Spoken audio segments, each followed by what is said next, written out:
السلام عليكم ورحمة الله وبركاته. waxaad ku soo dhawaataan waxaan ka hadli doonaa haliyay aad weyn ah oo instanti taariikhiisa in soo koob ayaa rabaa aan wax ka taabto. instanti waa aabihiisa wuxuu daaha ka furay saameynta nuclearka. waxay dhalashadiisu ahayd Yahuuda ama Jarmalka oo laakiin dhalasho Mareykan ah haysto.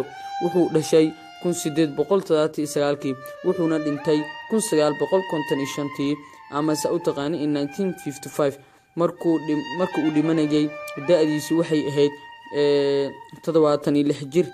saacado yar kadib dhimashadiisa waxaa la waayay instanti maskaxdiisa. waxaa la ogaaday markii dambe in la qariyay maskaxdiisa oo qaliin lagu sameeyay. instanti yaraantiisa wuxuu ahaa mustikada aad u jeclaa asagoo waliba gacmihiisa ku garaacan jiray. markii dambe wuxuu sii noqday qof hadal yar oo fikir badan. wuxuu ahaa qof wax qorid badan sida sawirkiisa aad ka dheehan karto. wax qoritaankiisa xad ma lahayn, wuxuuna wax qori jiray isagoo fadhiya. markuu daalana jiifka ayuu wax ku qori jiray. ilaa buugga iyo qalinka uu haysto ay ka dhacaan hurdada haysa darteed. instanti wuxuu ahaa qof fikir badan oo hadal yar sida adigaba wejigiisa aad ka fahmi karto. ma doonayno hadda in aan taariikhdiisa aan sii guda galo.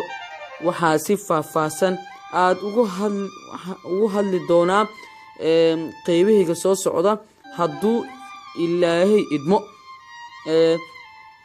waxaa ugu talagalay oo kaliya in aan ku xasuusiyo haliyaygiisa mucjisada leh ee dunida soo maray. waxaadna ugu boga doontaa sidaan idin sheegay page-kayga caanka ah Ismaaciil Habi. taas ayaan insha Allah qeybihiisa dambe ku soo qaadan doonaa.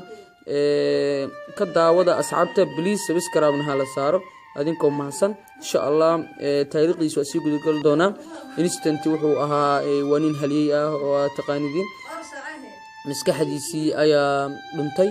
marka dambe waa la baaray insha Allah asoo dhameystiran. insha Allah soo dhameystiran page-kayga ku soo qaadada qeybihi hore si taabta insha Allah soo dhameystiran waa soo gudbi doonaa insha Allah. waxaan leeyahay asxaabta please subscribe ka hala saaro insha Allah. waa qeybaha dambe ee ku soo qaadan doonaa insha Allah. السلام عليكم ورحمة الله.